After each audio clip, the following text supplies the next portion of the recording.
अमीर गरीब बच्चे की 26 जनवरी। ये क्या, 7 तो यहीं बज गई। बस स्कूल का गेट न बंद हुआ हो, वरना आज का स्कूल तो मेरा मिस हो जाएगा। स्कूल जाने के लिए लेट हो रही नैना भागती भागती अपने स्कूल पहुंच जाती है और जैसे ही क्लास में एंटर करती है। ये क्या, जिस बेंच पर मैं बैठती थी वो तो क्लासरूम में है ही नहीं। कहाँ गया मेरा बेंच? अब मैं क्या करूँ? टीचर भी आने वाली है, किसके पास बैठूं? नैना इधर उधर देखती है और एक काजल नाम की लड़की के पास जाकर बैठ जाती है। तुम्हारी हिम्मत कैसे हुई मेरे पास बैठने की? उठो यहाँ से। यहाँ पर सिर्फ मेरी बेस्ट फ्रेंड बैठेगी। लेकिन काजल, पूरी क्लास में कहीं पर भी बैठने की जगह नहीं है, मैं कहाँ बैठूं?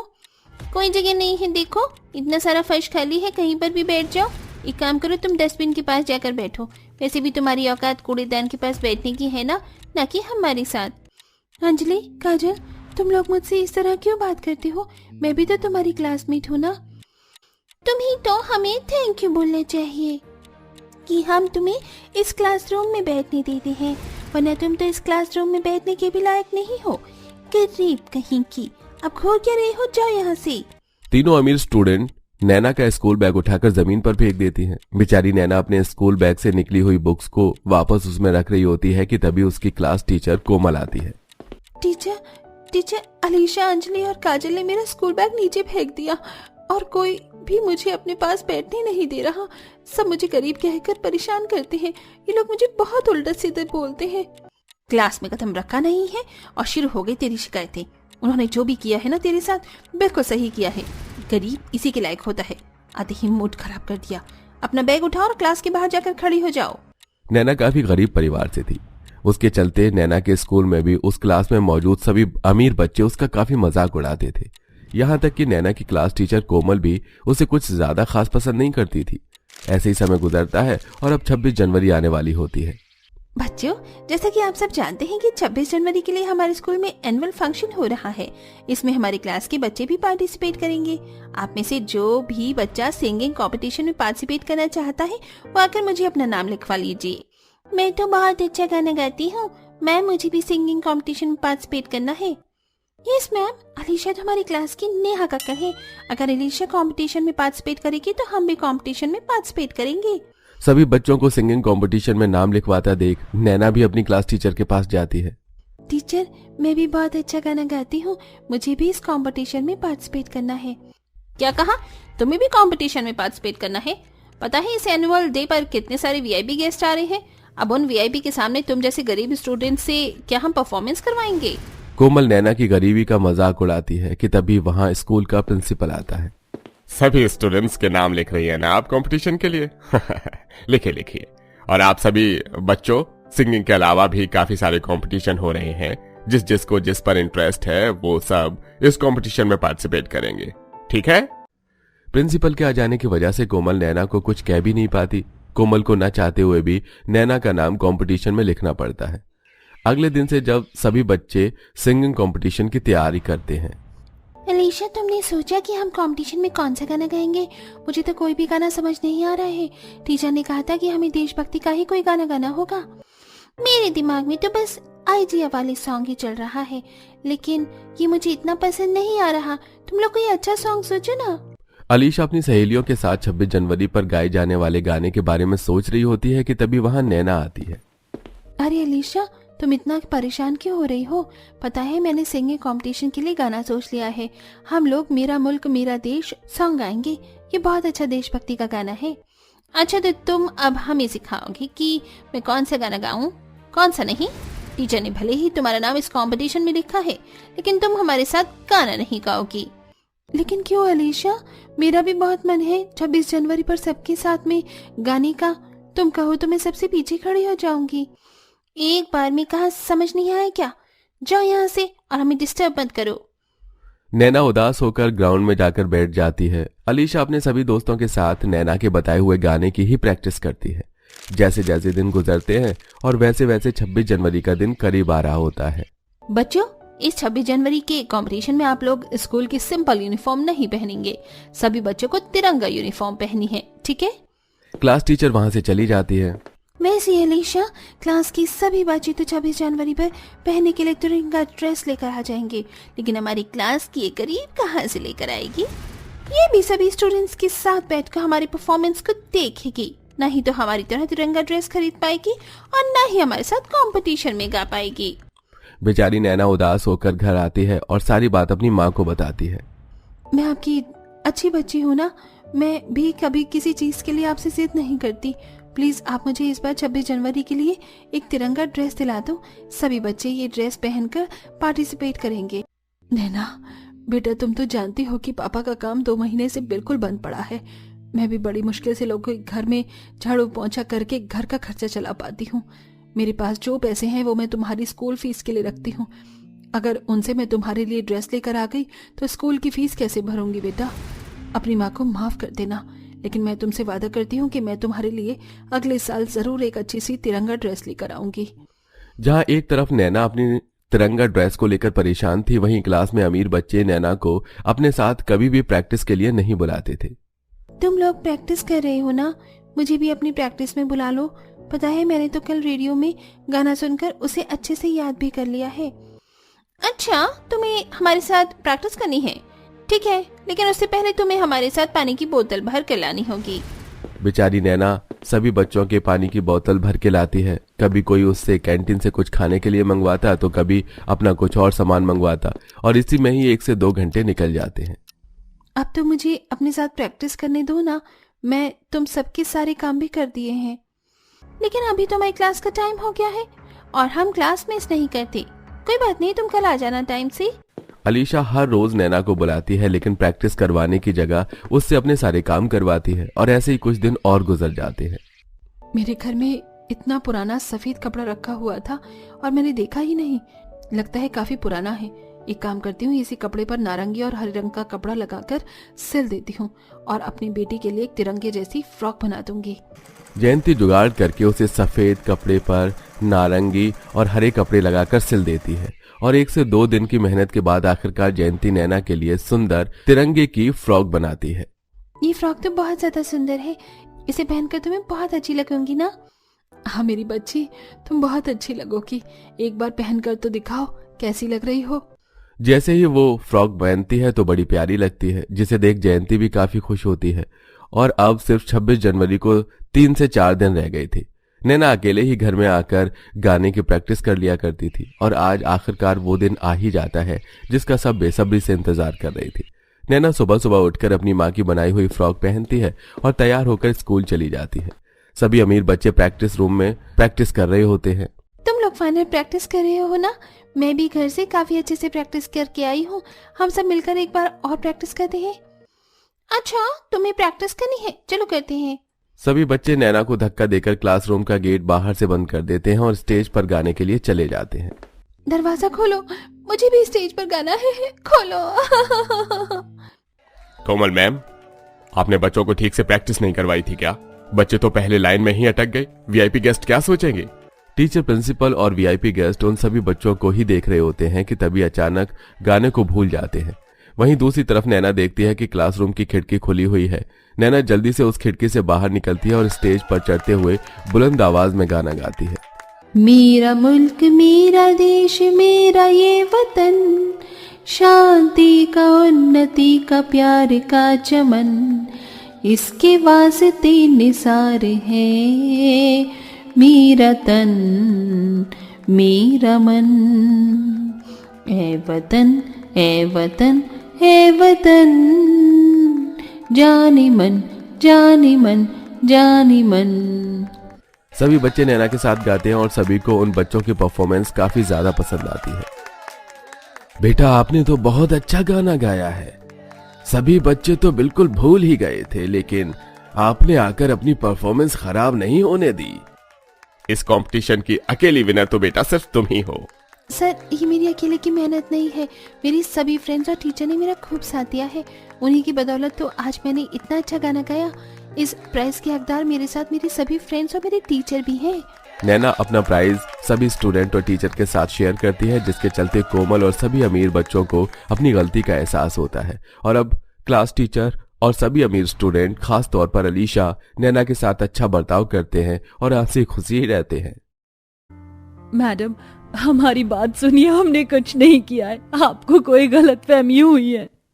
मुझे कोई गलतफहमी नहीं हुई है। तुम्हारी देवरानी ने ही तुम चारों के नाम पर कंप्लेंट करी है। तुम चारों अपनी देवरानी के ऊपर अत्याचार करते हो ना, उससे काम करवाते हो और खुद आराम करते हो।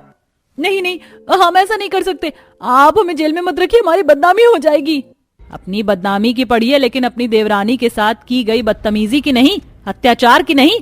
तुम चारों को तो यही सजा मिलनी चाहिए और तुम चारों 26 जनवरी के दिन जेल में हो। ये सजा बहुत सही है। हमारी देवरानी ने झूठी कंप्लेंट करी होगी, आपको कोई गलतफहमी होगी। हम ऐसा कर ही नहीं सकते। अरे हम तो अपनी देवरानी से बहुत प्यार करते हैं।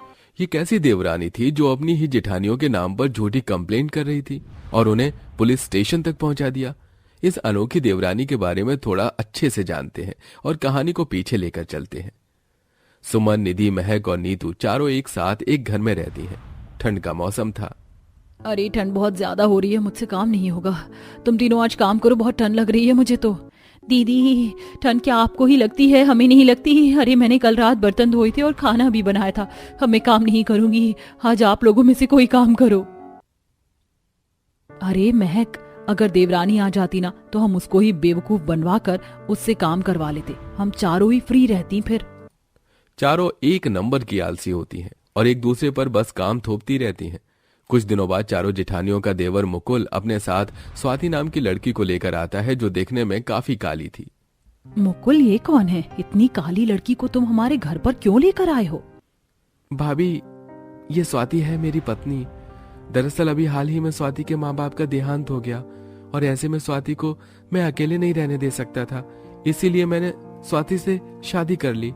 क्या तुम्हें शादी करने के लिए यही काली लड़की मिली? अरे हमारे बारे में तो सोच लेते, हम इतनी गोरी हैं, हमारे साथ ये हमारी सबसे छोटी काली देवरानी कैसे जचेगी? भाभी, आप ये कैसी बातें कर रही हैं? शादी मेरी हुई है, पत्नी के साथ मुझे रहना है, तो आप क्यों ये सब सोच रही हैं?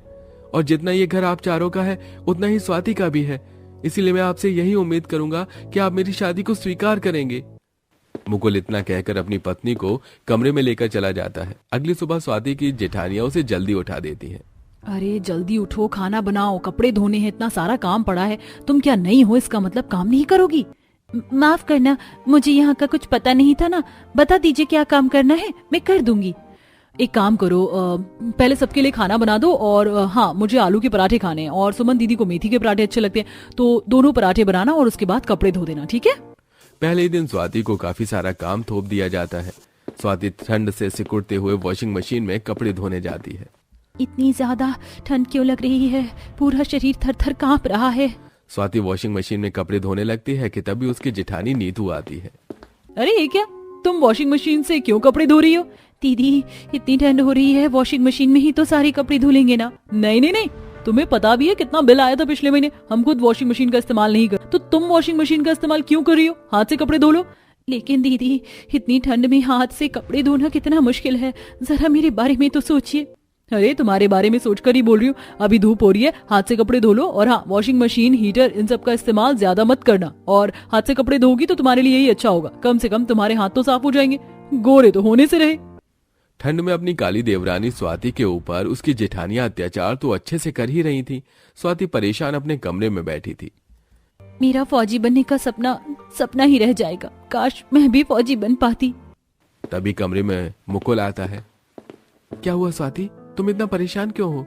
दरअसल आपको तो पता ही है मुझे फौजी बनना था, लेकिन अब शादी हो गई है और शादी के बाद सपने देखने का कोई पॉइंट ही नहीं होता है।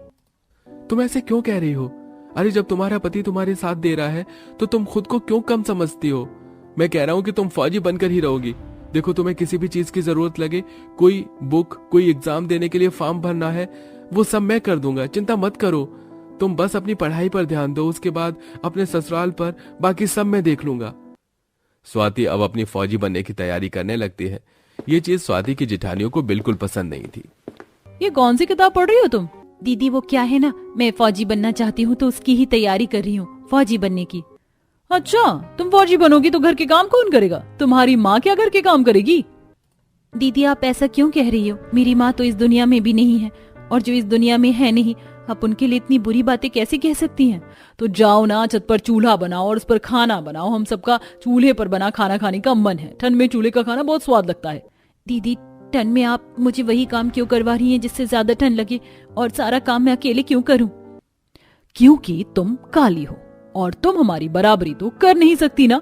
अब जो बोला है चुपचाप से वो कर लो, वरना तुम्हारी 4 जेठानियां हैं, तुम किस किस से बहस कर लोगी? स्वाति बिना जवाब दिए छत पर चूल्हा बनाने लगती है। मेरे साथ ही क्यों होता है? मैं जितना अपनी जेठानियों के साथ बनाने की कोशिश करती हूँ, वो हमेशा मेरे साथ ऐसा ही क्यों कर रही हैं? ऐसे ही कई दिन निकल जाते हैं और स्वाति फौजी बनने की तैयारी कर रही होती है। 26 जनवरी आ रहा है और मैंने एग्जाम भी दे दिया। बस मेरा रिजल्ट आ जाए और मैं फौजी बन जाऊं। इस बार की 26 जनवरी मेरे लिए काफी ज्यादा अच्छी होगी। मैं अपने देश के लिए कुछ करना चाहती हूँ। स्वाति का सपना था कि फौजी बने। कुछ दिनों बाद स्वाति का जब रिजल्ट आता है, स्वाति तुमने अपना सपना पूरा कर दिया, तुम फौजी बन गई हो, ये देखो तुम्हारा रिजल्ट आया है। क्या मैं फौजी बन गई? हाँ तुम फौजी बन गई हो, लेकिन तुम्हारी ज्वाइनिंग कल से ही है। तुम्हें कल ही बॉर्डर के लिए निकलना है। इतनी जल्दी ज्वाइनिंग भी? और कल ही मुझे बॉर्डर पर भी जाना है? हाँ देखो, तुमने अपने सपने के लिए बहुत मेहनत करी है, तो अब तुम पीछे मत हटो। स्वाति अगले ही दिन बॉर्डर के लिए निकल जाती है। स्वाति के पीछे उसकी चारों जेठानियां बातें बना लेती हैं। बन गई फौजी हमारी काली देवरानी, पर कहीं हमारे खिलाफ वो कोई कंप्लेन तो नहीं करेगी ना? अरे ऐसे कैसे कंप्लेन करेगी? हमने क्या किया? किया तो है हमने बहुत गलत। हमने ना सच में अत्याचार तो किया ही था। कोई बात नहीं, कुछ नहीं होगा। डर तो लग रहा है मुझे भी, लेकिन कुछ नहीं होगा। अत्याचार किया तो किया, क्या हुआ? स्वाति काली थी ना, फौजी बन गई है तो बस अब हम उससे थोड़ा सा प्यार से बात कर लेंगे, बात खत्म। चारों जेठानी अपनी काली देवरानी के फौजी बनने से डर तो गई थी, लेकिन अब क्या ही करती। कुछ दिनों बाद 26 जनवरी थी। अरे 26 जनवरी है, आज हम बच्चों के लिए कोई पार्टी रखते हैं ना। बच्चे तो हैं ही नहीं, तो क्या हुआ, मोहल्ले के बच्चे तो हैं ना। चारों जेठानियां 26 जनवरी के दिन मोहल्ले में बच्चों को ट्रॉफी, चिप्स, कुरकुरे बांट रही थी कि तभी पुलिस आ जाती है। तुम चारों जेठानियों के ऊपर कंप्लेंट है कि तुम चारों ने अपनी देवरानी के ऊपर अत्याचार किया, इसलिए हम तुम्हें गिरफ्तार करने आए हैं। क्या हमें गिरफ्तार करने? पुलिस चारों को पुलिस स्टेशन लेकर चली जाती है और लॉकअप में बंद कर देती है। तुम चारों चुप हो जाओ और कोई भी आवाज नहीं करेगा। किसी की कोई आवाज आई ना तो तुम चारों की कहर नहीं। अब हम क्या करें? मुझे नहीं रहना यहाँ, काश मैं अपने घर रहती। कुछ देर बाद वहाँ स्वाति और मुकुल आते हैं। दीदी आप चारों यहाँ पर कैसे? और इंस्पेक्टर साहब, आपने मेरी जेठानियों को क्यों गिरफ्तार किया? आप इनकी देवरानी हैं, लेकिन कंप्लेंट तो किसी और ने करी थी, किसी राधिका नाम की औरत ने। राधिका मेरी पड़ोसन है, आपको गलतफहमी हुई है। मेरी जेठानियों को छोड़ दीजिए। स्वाति अपनी जेठानियों को वापस घर ले आती है और उन्हें तोहफे देते हुए कहती है, दीदी मुझे माफ कर दीजिए, मुझे आने में देर ही हो गई। आप लोगों को मेरी वजह से पुलिस स्टेशन में रहना पड़ा। हमें माफ कर दो, हमने तुम्हारे साथ गलत किया और तुमने फिर भी हमें इतना माना, लेकिन तुम तो बॉर्डर पर थी ना, फिर यहाँ कैसे? 26 जनवरी है ना, तो मैं आप सबसे मिलने आई हूँ और आप सबके लिए गिफ्ट भी लेकर आई हूँ। हम सबको माफ कर दो, हमें अपनी गलती का एहसास हो गया है। हमने तुम पर बहुत अत्याचार किया, अब से हम कभी ऐसा नहीं करेंगे। दीदी कोई बात नहीं, जो हो गया सो हो गया, उसे भूल जाओ, हम आगे बढ़ते हैं। इसी के साथ अंत में 26 जनवरी के दिन पांचों देवरानी जेठानी मिलकर 26 जनवरी मनाते हैं और खुशी खुशी रहते हैं।